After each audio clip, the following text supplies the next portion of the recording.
9 h du matin, hôtel de police de Lille. Dans l'un de ses bureaux, une toute nouvelle unité antidrogue prépare une opération coup de poing. Elle est dirigée par cet homme, le Major Chud. Bon les gars, un petit briefing. Donc on s'en va sur un quartier sensible où il y aura un stock de drogue assez important, donc cocaïne, héroïne. Ces 17 policiers font tous partie de la FRI, pour force de réponse immédiate, créée spécialement pour harceler et faire tomber les réseaux de drogue à Lille. Ce matin, dans leur collimateur, une des tours d'une cité de la banlieue sud où s'écoule de l'héroïne en grande quantité. Donc merci à l'équipage canin spécialisé en recherche stupéfiant de venir nous aider. On va sur place, on se répartit, on monte à 10, 5-5 sur les deux appartements. De préférence, les armes longues, elles restent derrière. On couvre les arrières du bâtiment. Gilet pare-balles, armes longues. Pour des raisons de sécurité, la plupart doivent rester anonymes.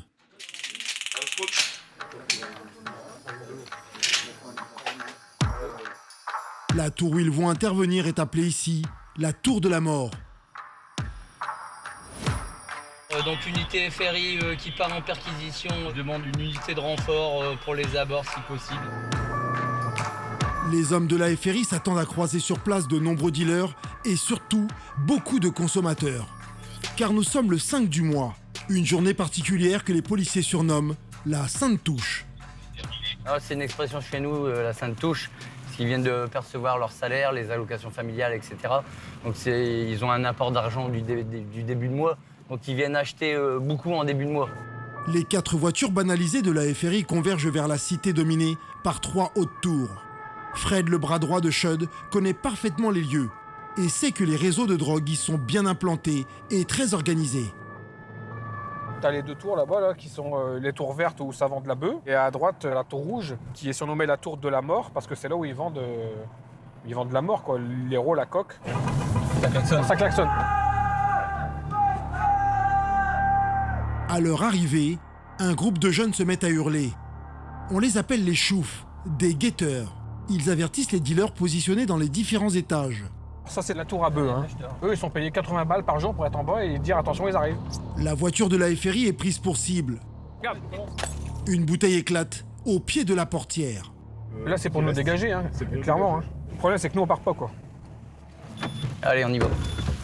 Arrivés au pied de la tour, les hommes de la FRI foncent dans la cage d'escalier, là où les dealers et acheteurs font généralement affaire. Au premier étage, des traces de squat au sol. Un peu plus haut, les policiers tombent sur des acheteurs en attente, mais aucune trace du dealer. C'est le début, je dois avoir à fond en produit. Les collègues sont montés dans les étages, puisque c'est un point de vente. Il y avait 5 clients en attente avec un vendeur. Et forcément, à la vue des collègues, le vendeur est monté, il est réfugié dans un appartement quelque part ici. Pour retrouver le dealer, les policiers misent sur leur chien de détection. Étage après étage, Indy renifle chaque pas de porte. Là c'est 11, c'est ça? On a fait 10. Là c'est 10. Tout d'un coup, le chien marque devant une porte. Les hommes de la FRI se mettent immédiatement en position. Police! Police, on va défoncer la porte, ouvre! À ce stade de l'opération, Chud n'a aucune garantie que le dealer se trouve derrière cette porte. On va casser la porte. Au deuxième coup de bélier, un homme crie depuis l'appartement. L'homme qui ouvre la porte est locataire des lieux. On tape depuis tout à l'heure, là, tu peux pas ouvrir? T'as quoi sur toi? Rien. Pourquoi t'ouvres pas? On est là, depuis tout à l'heure. J'ai un peu de bœuf de conso. Eh ben, Pendant que le major interroge le locataire, ces hommes mettent la main sur le présumé dealer qui s'est réfugié sur le balcon. ça jeté dehors.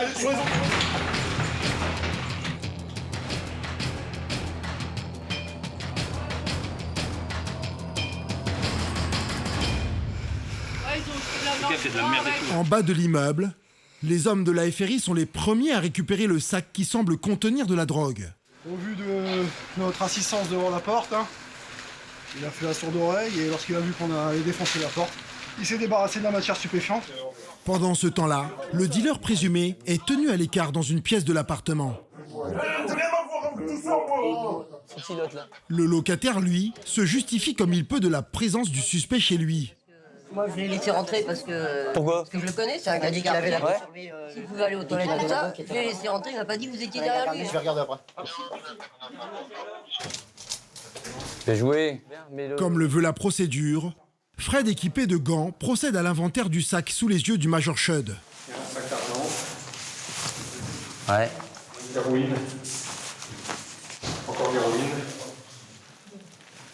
Ça, c'est une merde. Ouais, c'est de la merde, ils mettent exprès pour pas que les chiens ils sentent. Ils mettent une couche de merde dedans. La prise est importante. Un demi-kilo d'héroïne et autant de cocaïne sans compter l'argent. Plus de 2600 € en billets. Faut faire une quise à fond. La fouille de l'appartement réserve une autre surprise aux policiers. Ça, c'est de l'héroïne qu'on a découvert dans le coffre. Et la clé, c'était le monsieur qui l'a fait sur lui. Donc, il est quand même impliqué dans ce trafic. À quel niveau? Ça, on ne sait pas. Bah, c'est Lille, bienvenue à Lille. Mais c'est pas fini la journée. Le suspect est rapidement escorté vers le commissariat. Le locataire y sera conduit quelques minutes plus tard.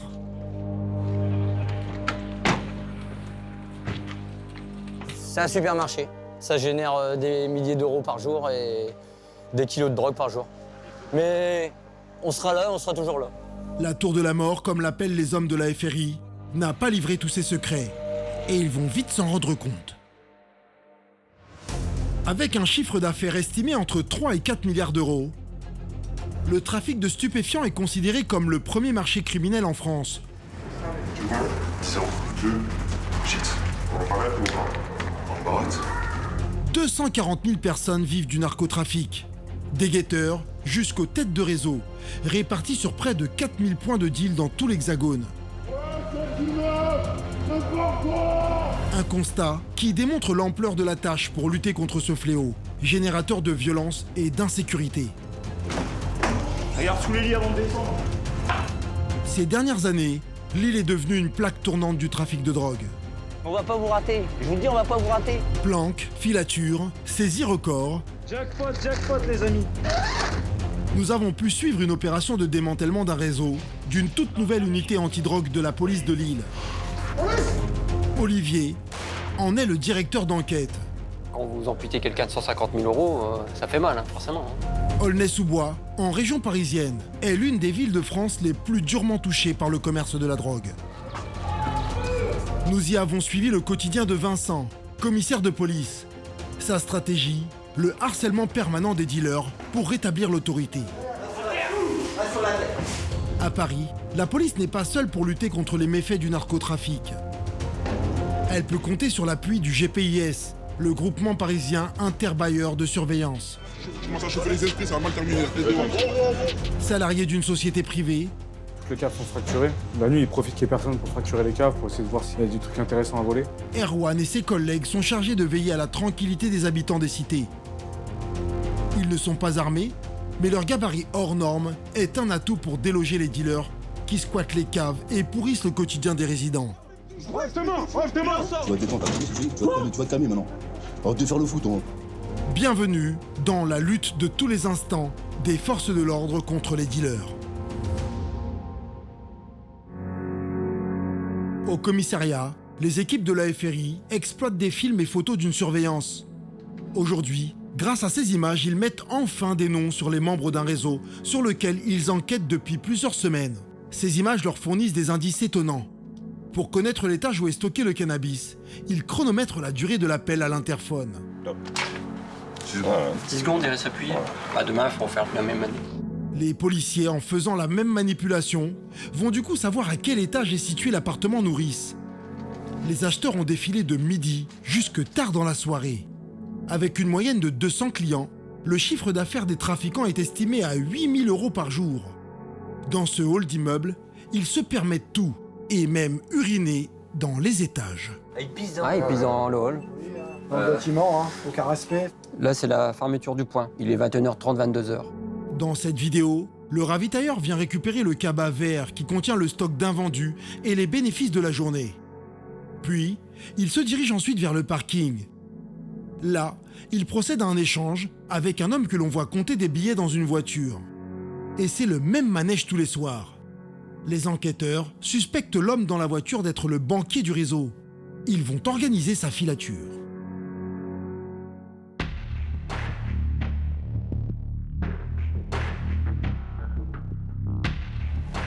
Viens au casino, Jeanne Jacquet, casino, reçu?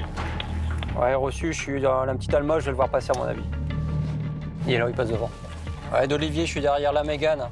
Le banquier présumé circule au volant de cette Mégane bleue.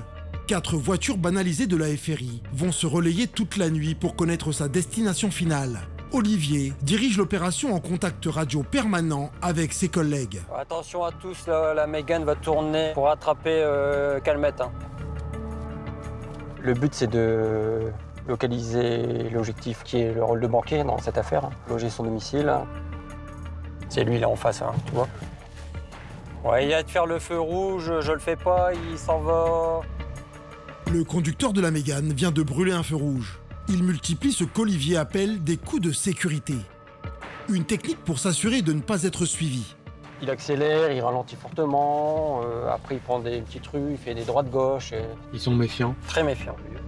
Le banquier présumé va se mettre dans une situation étonnante dont les hommes de la FRI vont tirer parti. Ouais, il est à l'arrêt au niveau de la voie bus. Ça monte dans le véhicule, ça redémarre. La voiture se dirige alors vers une impasse et se gare aussitôt. Cet individu a récupéré une personne de sexe féminin. Il est rentré dans une impasse à l'abri des regards pour faire des galipettes ou autre chose. Olivier demande alors à une patrouille de police de procéder à un contrôle d'identité du conducteur de la Mégane. Un moyen de récupérer son nom et surtout son adresse sans attirer son attention. On contrôle le conducteur, donc il leur donne une adresse sur Roubaix. Affirmatif, c'est la Mégane qui ressort. Le conducteur, après avoir abandonné sa passagère, quitte l'impasse et après quelques rues, accélère fortement. Ouais, direction Roubaix apparemment. Laissez-moi les ondes, je suis derrière, s'il vous plaît. Il tartine. Olivier ne se laisse pas distancer. Il doit s'assurer que la Mégane bleue va le conduire à l'adresse récupérée par la patrouille de police. Il est plus de 3 heures du matin. Les rues de Roubaix sont désertes. Olivier doit redoubler de précautions. Sa voiture est facilement repérable. Dans une rue à peine éclairée, le conducteur de la Mégane freine sans raison. Olivier maintient sa vitesse et reste à bonne distance. Finalement, la voiture se gare sur le bas-côté. Ouais, il se stationne, je lâche, il stationne. Je vais tout droit, il stationne, à ma droite. Le banquier présumé entre dans un bâtiment dont l'adresse correspond à celle relevée plus tôt dans la nuit. Cette filature est un succès. Ce membre important du réseau est logé, comme on dit dans le jargon policier. C'est l'adresse, hein, donc on verra plus tard. Je pense que pour maintenant, il faudrait lâcher. Le jour de l'opération, c'est envoyer une équipe chez lui. Et s'il est chez lui, on ira l'interpeller à domicile. L'interpellation du banquier présumé est planifiée le même jour que l'arrestation de son réseau. Un réseau en sursis. Les hommes de la FRI s'apprêtent à mener une opération coup de poing sur leur lieu de deal. Quelques jours plus tard, les hommes de la FRI sont prêts à le faire tomber. Quand il se gare, il dit top, départ, la voiture elle arrive. Faut que la voiture, Ils n'auront pas le temps de bouger. Faut que la voiture elle se mette sur Camille Guérin après arriver là. Ils ont prévu une opération d'envergure en pleine cité, à midi, quand le deal bat son plein. Donc trafic de stupes sur Calmette, un portier, un vendeur 6e et des guetteurs aux alentours. Fred, c'est Alpha. Donc le transporteur. Bravo Delta, ça sera Morgan. Donc les guetteurs et le vendeur. Ouais, et puis on reste pas 3 heures, c'est tout de suite dans la foulée. Il y en a qui peuvent monter avec Checheux. Pour entrer rapidement et sans être repérés au cœur de la cité, les hommes de la FRI utilisent un sous-marin, un utilitaire, pour ne pas éveiller les soupçons. Vous êtes dans quel état d'esprit généralement là? Ouais, ça remonte un petit peu là, c'est l'adrénaline un peu. On voit l'opération, c'est logique. Ça fait quand même plusieurs semaines qu'on est sur les gars, on est impatient.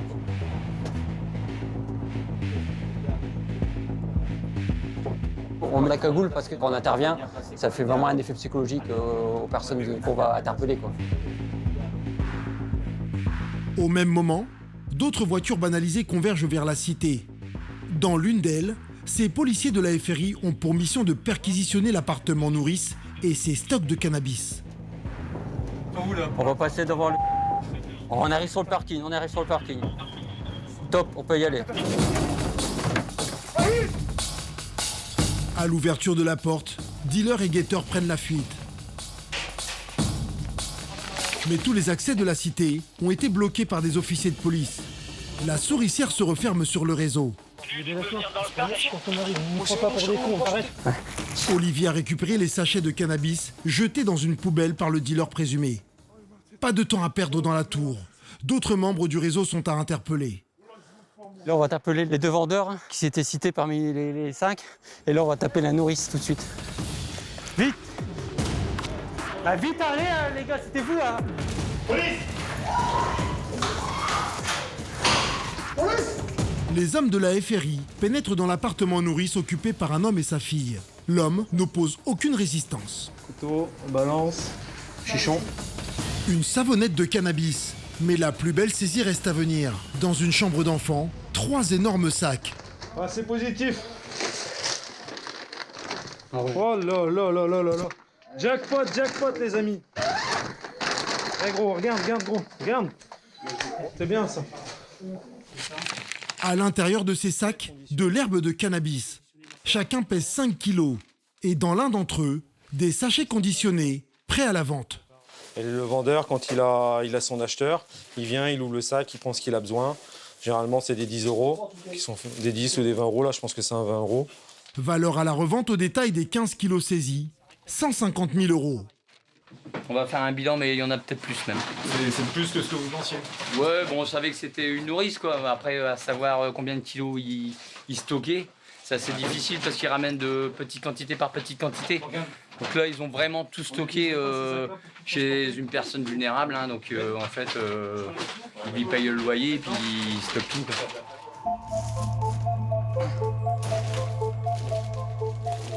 C'est une belle petite prise. La FRI a frappé fort. En pleine journée, aux yeux de tous, une méthode assumée. Dégager les dealers. Rendre la cité à ses habitants et ses familles. La FRI mène une guerre de territoire. L'objectif de la FRI, c'est pour donner un coup de poing dans les cités, les quartiers, et mettre un temps d'arrêt à ces trafics. Les jeunes dealers ou vendeurs ne respectent rien, et les gens ils sont excédés. Pour nous montrer l'ampleur du business et ses conséquences sur cette cité, Olivier nous conduit au coin d'un immeuble qui servait également de point de deal. Donc ils planquaient un peu partout. Il y a plein de sachets, c'est un truc de fou. Hein. Regarde, tout ça c'était rempli de produits stupéfiants. Tu vois qu'ils vendaient pas mal quand même. 5 membres du réseau ont été interpellés. Parmi eux, l'homme au cabas vert, le ravitailleur, qui relevait également l'argent de la drogue.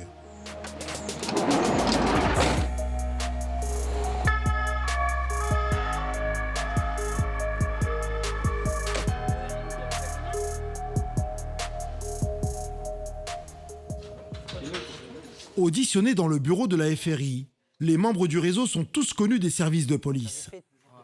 T'as acheté à l'autre qui était là, l'autre qui est là? Non, c'est pas lui. T'es connu des services de police?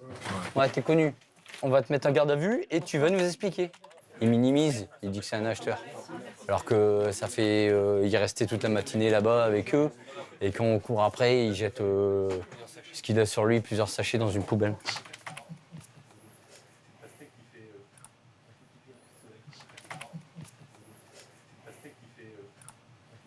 Il est convoqué demain au SPIP, parce qu'il doit bien se comporter. Ah ouais, bah là, il est mal barré. À 11h demain. Ouais, bah, il y sera pas. Bah, c'est un document qu'on a découvert lors de la perquisition. Ils avaient affiché fièrement pour ne pas oublier le rendez-vous. Après audition, les membres du réseau sont placés en garde à vue, dans les geôles de l'hôtel de police. Là, ils retrouvent le banquier interpellé chez lui, à Roubaix quelques heures plus tôt. Il nie son implication dans le trafic, mais admet avoir été prévenu par téléphone de la descente. On m'a appelé, on m'a dit ça a pété, alors que j'ai rien à voir. Ça a pété quoi? Bah, vous êtes venu arriver en palais, vous avez chopé tout le monde. Je sais pas, t'as d'abord savoir plus que moi. Il sait très bien qu'il est pris dans un trafic de stupéfiants, donc il est pas seul. Forcément, ses complices, il veut voir un petit peu qui est là, voir s'il nous en manque ou pas. Il sait très bien qui est avec lui. Un mineur fait partie des interpellés. Et c'est par visioconférence que le magistrat qui suit toutes les affaires de la FRI va lui signifier la prolongation de sa garde à vue.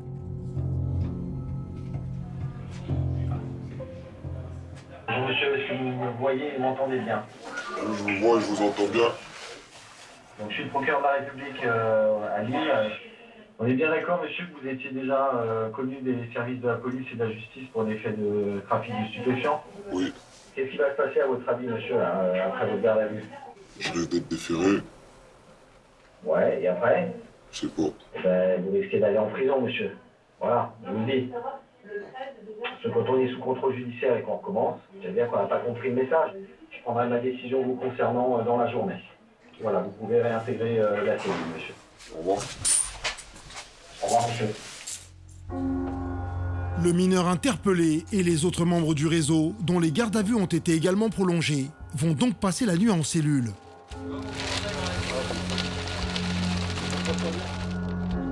Dans leur bureau, les membres de la FRI rassemblent le fruit de leur perquisition.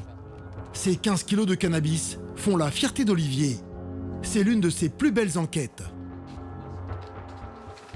Et elle est pour qui la photo? Photo, c'est un souvenir personnel déjà. Et puis pour envoyer aussi aux magistrats et à nos patrons. Pour un petit deal de quartier, c'est pas mal. Quand vous amputez quelqu'un de 150 000 €, ça fait mal, forcément. Une fois on touche au porte-monnaie, de toute façon, forcément, ça les touche.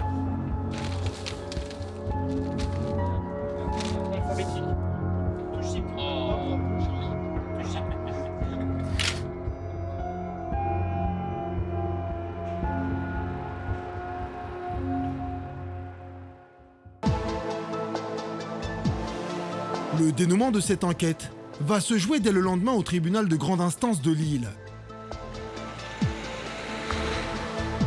Le major Schud et Olivier apportent le dossier d'enquête au procureur.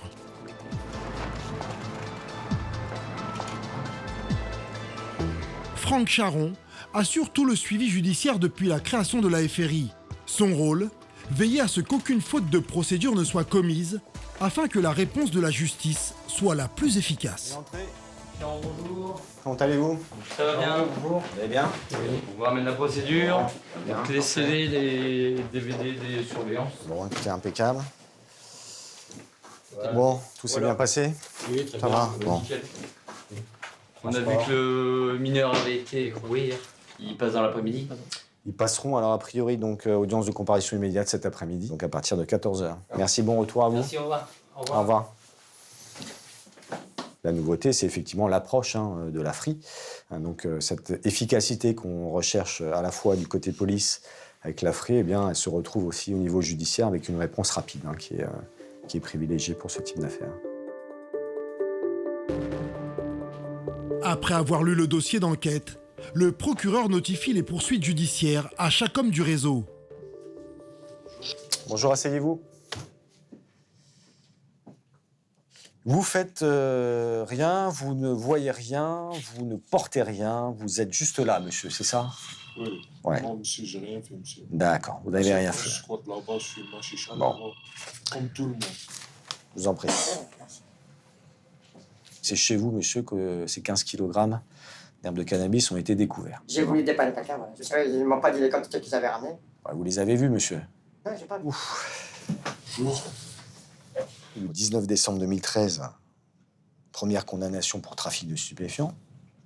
Le 25 juin 2014, vous avez déjà été jugé une deuxième fois. Quand on est condamné comme ça, monsieur, quand on a déjà fait de la prison, pourquoi on vous retrouve à nouveau impliqué dans un trafic, monsieur? Question simple, Simple. Bah oui. Allez-y. L'argent, bah oui. L'argent est tout beau du ciel. Je dis que bonjour, asseyez-vous. Seul à se présenter avec son avocat, le banquier et tête présumée du réseau. Donc la récidive légale, vous savez ce que ça veut dire? Bon, pas besoin de vous expliquer. Non. Vous avez un avocat devant moi, vous avez la possibilité, monsieur, soit de faire des déclarations, soit de garder le silence, soit de répondre à mes questions. Qu'est-ce que vous choisissez, monsieur? Je parle pas. Ne parlez pas. Je souhaite garder le silence. Signez ici. Vous allez en avoir une copie. Là, on est sur du réseau de détail en réalité, même si les quantités de saisie sont extrêmement importantes.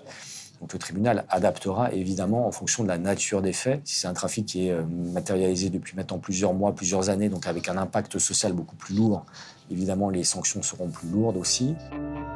Dans cette affaire, les 5 mises en cause ont écopé de 4 et 16 mois de prison ferme.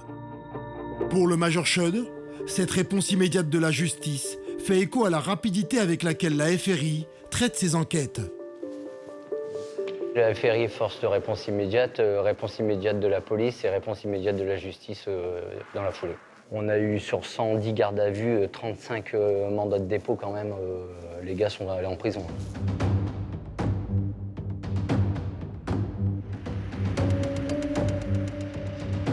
Dans leur lutte contre les réseaux, les hommes de la FRI amassent des kilos de drogue chaque mois. Une fois les affaires jugées, cette drogue est destinée à la destruction dans une déchetterie. La valeur de la marchandise transportée dépasse bien souvent les 100 000 € et nécessite l'organisation d'un convoi exceptionnel.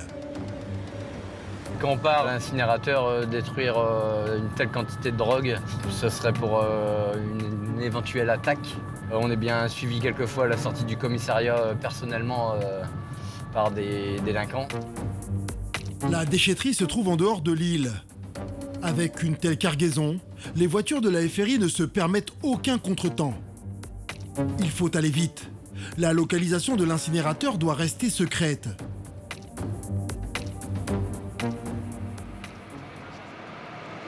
Ces sacs contenant la drogue ont droit jusqu'au bout à une escorte lourdement équipée.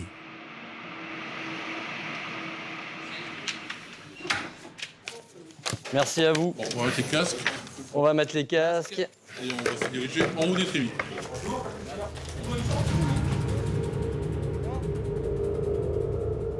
Le major Schud est conduit vers une zone où un nombre très limité de personnes a accès.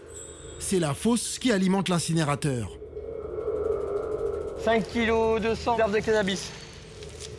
Cocaïne, héroïne, 5 kg 200. Allez. 5 kg 800. C'est prêt? Pour des raisons de sécurité, Schud y jette lui-même les sacs de drogue.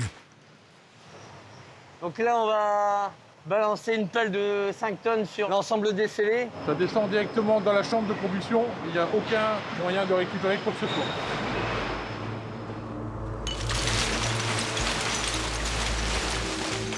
Une fois ensevelie, la drogue va lentement glisser vers les flammes. En à peine plus d'1 an d'existence, la FRI a fait partir en fumée pour près d'1 demi-million de drogues. Si on tombe sur 10 kilos, ben c'est bien. Si on tombe sur 200 grammes, c'est très bien aussi. Nous, notre but, c'est de nettoyer le quartier et que la population reprenne la vie normale, les cours normales dans les quartiers.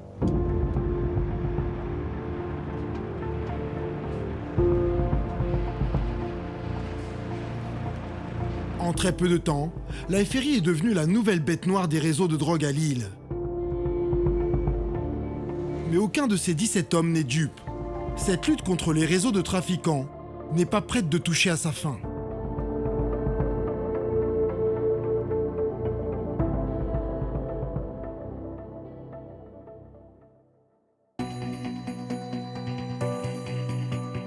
Au cœur de la Seine-Saint-Denis, la ville d'Aulnay-sous-Bois détient un triste record. Elle compte les points de deal les plus importants du 93. Lutter contre ces trafics, c'est la priorité de Vincent, le nouveau commissaire d'Aulnay. Ce matin, il a mobilisé sa brigade anti-stupéfiants pour intervenir dans la cité du Gros Saule, réputée dangereuse pour son trafic de drogue.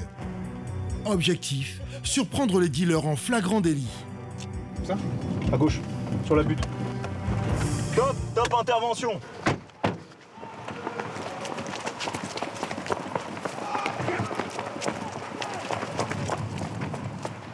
À peine entrés dans la cité, les policiers arrêtent 4 individus, probablement des guetteurs.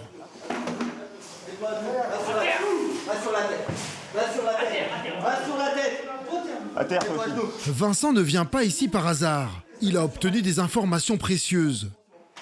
Les dealers auraient un appartement de repli dans cet immeuble. Putain, ils ont bloqué la porte. Une base arrière dans laquelle ils se réfugieraient avec la drogue. À 5 étages à faire à pied. Les policiers espèrent prendre les dealers de vitesse et les surprendre dans l'appartement. À l'étage, pas de traces des individus. Yo, Toto. Mais dans la précipitation, ils ont laissé la porte ouverte. Les collègues de Vincent y découvrent un indice. Caché dans les chiottes. Ah, t'as le stup à l'intérieur. Ah, t'as le stup, t'as l'odeur du stup. Ils s'en sont débarrassés. Bon. Check là. Regarde au pied. La drogue a peut-être été jetée par la fenêtre. Vincent fait inspecter le pied de la tour par ses hommes restés au sol. Il fouille aussi tous les recoins de l'appartement et fait contrôler les parties communes. T'as fait les trucs là? Ah ouais, j'ai fait. Quelques instants plus tard, une bonne nouvelle pour le commissaire. Une équipe a arrêté cet individu de 17 ans. Sur lui, de la résine de cannabis. Il essayait de se cacher dans les étages. Les policiers le soupçonnent d'être l'un des dealers de l'immeuble. Là, tu faisais pas ton mariole, c'est là. Le jeune homme est embarqué au commissariat où il sera placé en garde à vue. Reste à trouver la matière stupéfiante. Pour l'instant, les recherches ne donnent toujours rien. Il reste le Belgique d'ordure où il a pu balancer le contenu du sac, puisque le sac, on l'a, tu l'as vu tout à l'heure, qui pue le stup. Donc il y en avait dedans. Donc ça, il l'a balancé quelque part. Parce que quelque part, ça peut être les canalisations, hein, dès qu'il a eu chaud aux fesses et qu'il est monté. C'est pas compliqué. Tu balances et tu t'arraches. Maintenant, on va essayer d'ouvrir ça, voir si c'est à l'intérieur. Si c'est pas là-dedans, ben on a perdu. On aura juste une interpellation pour une simple détention et pas pour le trafic. Pour se débarrasser de la drogue, les dealers n'hésitent pas à la jeter dans les vides ordures. Le commissaire va maintenant fouiller dans les poubelles du bâtiment. C'est frais, ça se voit, c'est frais. Et surprise, il retrouve plusieurs morceaux de résine de cannabis.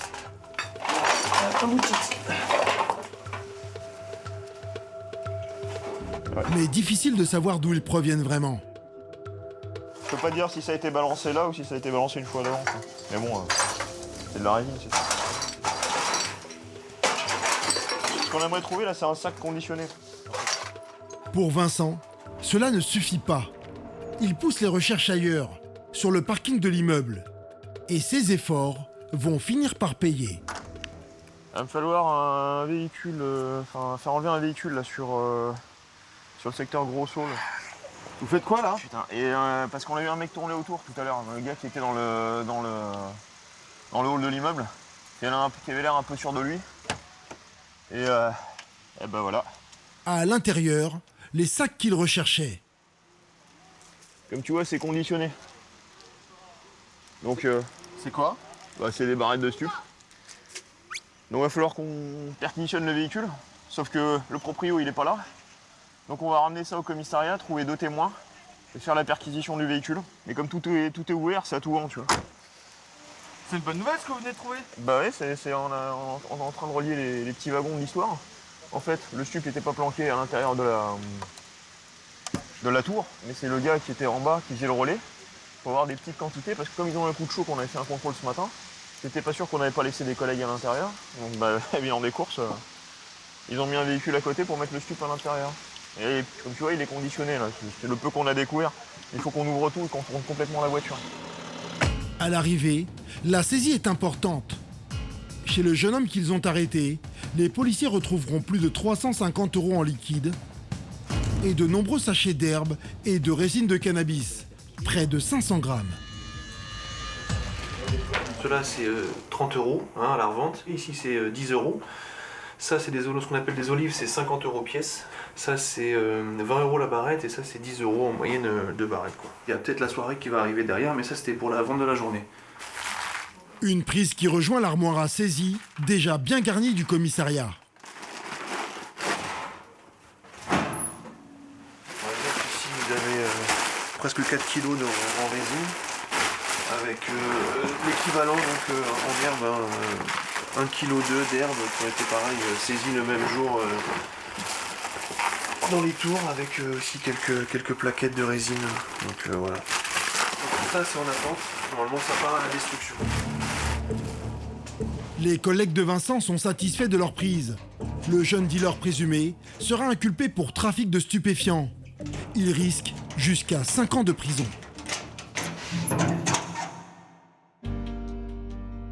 Mais pour faire face au trafic de drogue, les forces de l'ordre ne se contentent pas d'interpeller les revendeurs. Bien souvent, leur objectif est de remonter les filières et taper à la source, au niveau des producteurs. En 2019, cette activité a explosé en France, et notamment en zone rurale, avec une hausse estimée à 20%. À Bergerac, les gendarmes ont déjà mis fin à 3 exploitations de cannabis en l'espace d'1 an. Ils ont détruit près de 600 pieds et plus de 3 kilos de produits destinés à la vente. À Véline, un petit village de 1300 habitants, Laurent, 46 ans, connaît bien le problème. Ça arrondit les fins de mois de pas mal de personnes qui en font la culture. C'est quand même une économie souterraine qui existe et qu'on essaie de contrer le plus souvent possible. Depuis une semaine, il enquête sur une nouvelle affaire. On a eu un renseignement concernant une éventuelle culture de plants de cannabis sous lampe solaire. Il s'agit d'un couple d'une 50aine d'années, bien intégré dans la population, qui n'est pas connu défavorablement. Par contre, aux premières investigations qui ont été faites, il apparaît que leur rythme de vie est beaucoup plus important que leur revenu habituel. L'homme serait sans travail et sa femme au SMIC. C'est donc leurs dépenses et surtout leur train de vie qui a poussé Laurent à prendre au sérieux cette dénonciation. Nous avons effectué des recherches au sein de nos fichiers concernant les véhicules que ce couple possède. Donc nous avons constaté qu'il y avait quand même 3 véhicules, une moto et 2 caravanes. Mais ça se manifeste aussi par des travaux surtout qui ont été effectués au niveau de l'habitation. Avant d'interpeller le couple, Laurent part repérer les lieux. Donc là on va faire une petite reconnaissance en civil. Le couple vit dans une ferme isolée, à quelques kilomètres du village. Le souci qu'il y a, c'est que c'est une habitation qui se trouve au bout d'une impasse. Donc la problématique, c'est de ne pas se faire repérer. Donc j'ai quand même étudié les lieux sur Internet et j'ai vu qu'au bout, il y avait un chemin en terre. Donc on va essayer d'emprunter ce chemin en terre en espérant qu'il soit praticable. Son but, vérifier qu'aucun détail ne lui a échappé avant l'interpellation et la perquisition prévue le lendemain. J'en arrive, je vais mettre la capuche. Je vois le Citroën C3. Je vois que c'est clôturé devant. Porte latérale ouverte. Une belle caméra devant aussi. Une caméra de surveillance est placée sur le hangar. Une installation qui alimente encore plus les soupçons de Laurent. Pour lui, c'est sûr, il s'agit bien d'une exploitation de cannabis. J'ai constaté qu'il y avait une belle caméra sur la façade de devant. Donc ça veut dire que si la maison est sous surveillance, c'est peut-être qu'il y a quelque chose à l'intérieur à protéger. Mais pour le moment, il ne sait pas encore quelle est l'ampleur de cette production locale. Le but du jeu, c'est ça, c'est que si on y va, c'est pas pour avoir trop calculé le cannabis. Maintenant, on verra bien. Alors si bingo, soit c'est un tuyau percé, ou soit c'est un bon tuyau. Et effectivement, ça pourrait être une bonne saisie. On l'espère. Le lendemain, Laurent réunit ses hommes pour un dernier brief, avant l'interpellation des producteurs présumés de cannabis. Un petit briefing, donc on est sur une affaire de production de stupéfiants sous lampe dans des cellules, à un gros niveau. Ce matin, le but, c'est donc de faire une perquisition pour éventuellement trouver les produits. Si les produits sont effectivement présents, si la production est là, donc il y aura garde à vue. Pour cette interpellation, les hommes du peloton de surveillance et d'intervention prêtent main forte aux gendarmes de Véline. C'est un couple de la cinquantaine avec un jeune de 17 ans. Éventuellement, lui, ils auraient un fusil de chasse. Mais vu le profil du type, je ne veux pas trop prendre son fusil de chasse et nous menacer. Maintenant, bon, on ne sait jamais, hein. On va prendre nos gardes. Même si Laurent a pris toutes les précautions, ce type de mission comprend quelques incertitudes. On se méfie toujours, hein. On n'est pas à l'abri que la personne chez qui on va a eu vent et détruit le matériel qui était chez elle. Il est 7h30. L'opération commence. Une dizaine de gendarmes est engagée. À leur arrivée devant la ferme, ils se déploient pour couvrir toutes les sorties. La propriété fait plus de 300 mètres carrés. Laurent et 2 de ses hommes prennent l'entrée principale. Bonjour madame, c'est la gendarmerie de Véline. On vient dans le cadre d'une enquête pour détention de produits stupéfiants. Donc on va faire une perquisition chez vous. On va aller dans la grange, s'il vous plaît. Le couple semble assez surpris. Mais très vite, l'homme reconnaît les faits. Je ne cache pas, je ne sais pas quoi faire. Si vous le savez, je suis pris, hein, tous les gens, comme ça, on va voir. Au chômage, il se serait lancé dans la production de cannabis pour arrondir ses fins de mois. Il assume et endosse toute la responsabilité de l'affaire. Mettez pas ma femme, elle n'a rien à voir, c'est ma merde, voilà. Elle n'avait pas le mot à dire, de toute façon, c'est mon problème, à moi. Laurent et ses hommes se dirigent alors vers le hangar attenant la maison. Et ce qu'ils découvrent... C'est là, derrière. Putain. Dépasse toutes leurs attentes. Ils tombent sur 3 grandes pièces entièrement aménagées pour la culture du cannabis. Dans la plus grande, les plants arrivaient à maturité, presque prêts à être récoltés. Une installation quasi professionnelle. Des lampes à sodium très puissantes, des systèmes de ventilation et d'irrigation automatisés. Dans une autre pièce, ils découvrent une pouponnière. De jeunes pousses qui, traitées avec de puissants engrais, arrivent à maturité dans les 2 à 3 mois suivants. Les gendarmes sont impressionnés par cette installation de plus de 100 mètres carrés. 36, 46, 56, 66. Il y aurait en tout plus de 240 pieds de cannabis. En fait, cette ferme produirait une centaine de kilos par an. Un business estimé à près de 100 000 €. Laurent a visé juste. 240 pieds de cannabis, c'est rare. Là, en plus, c'est une chambre de culture intérieure, dans l'intérieur d'une maison, donc il y a le matériel qui va avec, qui coûte extrêmement cher. Pour nous, c'est une bonne affaire. Mais les gendarmes ne s'en tiennent pas là. Ils fouillent de fond en comble la maison et photographient les objets de valeur, signe d'enrichissement du propriétaire. Une moto tout-terrain, des quads flambant neufs, un écran plasma et chaîne hi-fi dernier cri. Et la perquisition va également leur permettre de mettre la main sur un sac rempli de têtes de cannabis, du produit prêt à la vente. 286 grammes. Valeur estimée 3 000 €. Des têtes, il n'y en a pas, on a trouvé que ça. Pardon. Donc on va voir avec le monsieur pendant la garde à vue, mais il y a de fortes chances que le reste qui a été récolté ces derniers temps a déjà été transporté à un autre endroit. Donc ça, ce sera l'enquête aussi qui le déterminera. Le suspect est maintenant conduit à la gendarmerie pour y être entendu. On va virer tous les pieds de cannabis, d'accord, pour les détruire. Et on va placer sous scellé de côté, il y a tout ce qui est le matériel. Vous venez, monsieur?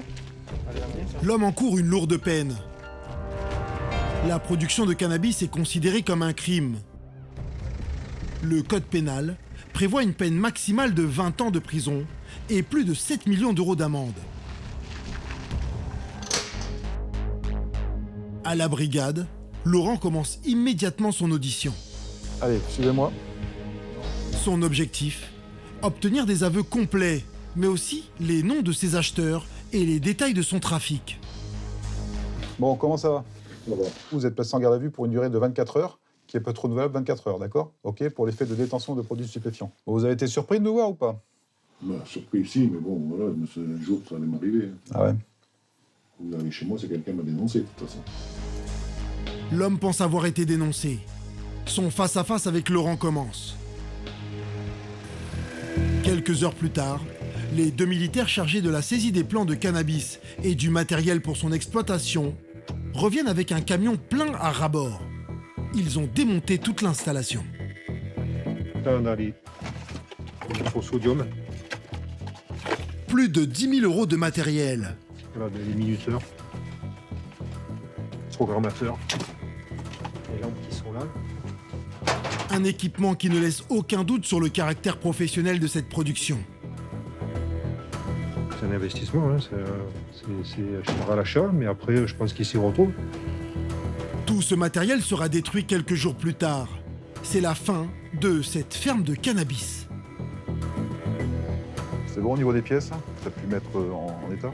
Oui. La mise en cause ne veut pas dire que c'est pour sa consommation personnelle. Non, bien sûr, il a reconnu qu'il cultivait et qu'il vendait. Donc, et certainement que ça va être un bon coup d'arrêt sur le trafic local. L'homme a écopé d'une peine de prison de 6 mois avec sursis et d'une amende de 500 €. Le suspect n'a aucun antécédent judiciaire et en raison de son état de santé fragile, il est placé en liberté surveillée en attendant son procès. Car si le trafic de drogue se développe fortement en zone rurale, c'est notamment parce qu'il est très bien installé en plein cœur des plus grandes villes de France. À Paris, dans le 18e arrondissement, la société de sécurité qui gère les HLM de la capitale font face aux dealers quotidiennement. Aujourd'hui, Erwan, Mansour et Florian sont appelés car une fois encore, une bande de jeunes importune les habitants d'une cité. Cette cité du 18e est surtout squattée par des jeunes adultes. À l'arrivée des agents, ils quittent d'eux-mêmes les lieux. Éviction de 5 indiens 18-25 ans, calme, on met sur VP. Terminé. Des jeunes plutôt inoffensifs. Mais Erwan le sait, la plupart d'entre eux sont des choufs. Comprenez, des guetteurs. Leur mission est simple, espionner les faits et gestes du GPIS et aussi de la police, et prévenir directement les dealers de leur présence. Je commence à chauffer les esprits, ça va mal terminer. De quoi mettre la puce à l'oreille d'Erwan. Attends, on va regarder vite fait parce que je crois qu'ils ont dû laisser quelque chose. Parce qu'il a dit va prendre, va prendre. Dans la cave. Je sais pas si c'est là, je sais plus où il planque en ce moment. On jette un petit coup d'œil vite fait. Vas-y, va prendre. Direction les caves. Et si les immeubles sont récents et en bon état, les sous-sols, eux, comme très souvent dans Paris, sont totalement délabrés. Florian, l'adjoint d'Erwan, les connaît bien. Il y a déjà fait plusieurs découvertes. Donc, tu peux le voir, toutes les caves sont fracturées. La nuit, il profite qu'il n'y ait personne pour fracturer les caves, pour essayer de voir s'il peut pas... Il y a des trucs intéressants à voler. C'est un bon lieu de planque, en fait. Il planque un peu de tout. Stupéfiant. Tout est une cache, en fait. Alors qu'ils fouillent l'endroit, les agents du GPIS découvrent qu'ils ne sont pas seuls dans cette cave. Bonsoir. Bonsoir. Qu'est-ce que vous faites là? Ouais, je suis descendu dans ma cave, descendu un truc. Dans quelle cave vous êtes descendu? Hein? Donc c'est laquelle votre cave? Je sais pas, là, je suis avec mon collègue. Non mais vous venez de me dire... Attends, comment ça tu sais pas? Tu viens dans ta cave, tu sais pas où c'est ta cave? Hein? Les propos du jeune homme sont incohérents et la raison de sa présence n'est pas claire. Au bout de quelques secondes, il est rejoint par toute une bande qui n'est pas plus en mesure de justifier sa présence. Qu'est-ce que vous faites là? Tu te fais rire, toi? Ça me fait pas rire. Mais alors arrête de rigoler. J'habite ici. Là, il faisait un peu froid, on est descendu là. Les caves sont des lieux de passage et sans motif valable, il est interdit d'y rester. Les agents conduisent les jeunes hors de celle-ci, mais l'un d'entre eux semble particulièrement agité.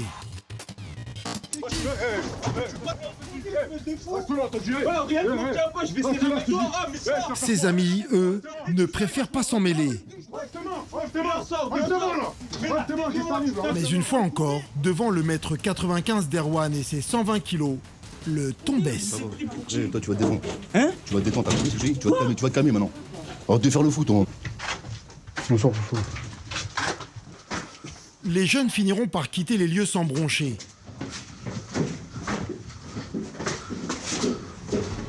Pour le moment, ils n'ont découvert aucune drogue. Ils n'ont aucun motif d'interpellation. Retour à la surface pour une dernière inspection. Alors qu'ils passent par là-bas, nous on passe par le bas. Alors qu'ils allaient rentrer, Florian fait un dernier tour de l'immeuble. Il revient sourire aux lèvres. Il a fait une belle découverte. Bon, c'est bon. On a trouvé du... Ici là? Ouais, là-bas, là où on peut savoir, il y a même un... Attends, on va te montrer. Vas-y, retourne. On y va, retourne. Du stupéfiant qu'il remettra à la police. Pour éviter le conflit, les agents restent discrets sur cette découverte et quittent les lieux comme si de rien n'était. Une petite prise, mais qui cache un trafic plus important. On est résine de cannabis. On a combien là? 14. Coupe ça. Donc vous pensez que c'est les jeunes qu'on a vus? Oui, c'est des guetteurs. Guetteurs, vendeurs, donc en fait, ils laissent ça à disposition à côté pour pas avoir sur eux en cas de contrôle de la police. En fait, quand ils sont dans leur cité, ça va, mais comme nous, on les évince, on les met dehors, c'est mieux qu'ils aient rien sur eux.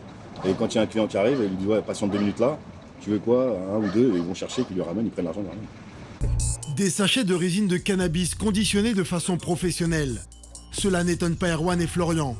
Dans ces cités, le trafic s'est banalisé. Les dealers sont devenus des commerçants, presque comme les autres. Sur un trafic de stupéfiants qui s'était installé, les clients descendaient une cage d'escalier avec ses parkings, et ils arrivaient en face et tu avais une carte des prix avec les différents produits, cocaïne, shit, herbe, tout. Il y avait comme un menu en fait, ils avaient marqué menu avec les tarifs, voilà t'as le menu, avec la weed, les différentes sortes de weed en fait, avec les tarifs. Et comme tout bon supermarché, il y a même les tickets de caisse. Ça pourrait s'apparenter à des ventes, j'en suis pas sûr, hein, parce que peut-être ils appellent ça ticket, je sais pas. Ça c'est à vérifier. Donc ça, en fait, ça c'était caché aussi, c'était caché dans les pots de fleurs. Donc Flo a approfondi les recherches et a trouvé un peu de... Comment ils réagissent eux quand vous prenez leur stup? Ils parlent de vengeance, hein, ça mène nulle part. En 2019, le GPIS a fait 400 découvertes de stupéfiants. Un marché terriblement florissant. Dans l'Hexagone, le chiffre d'affaires du trafic de drogue a été estimé par l'INSEE à 2,7 milliards d'euros en 2020.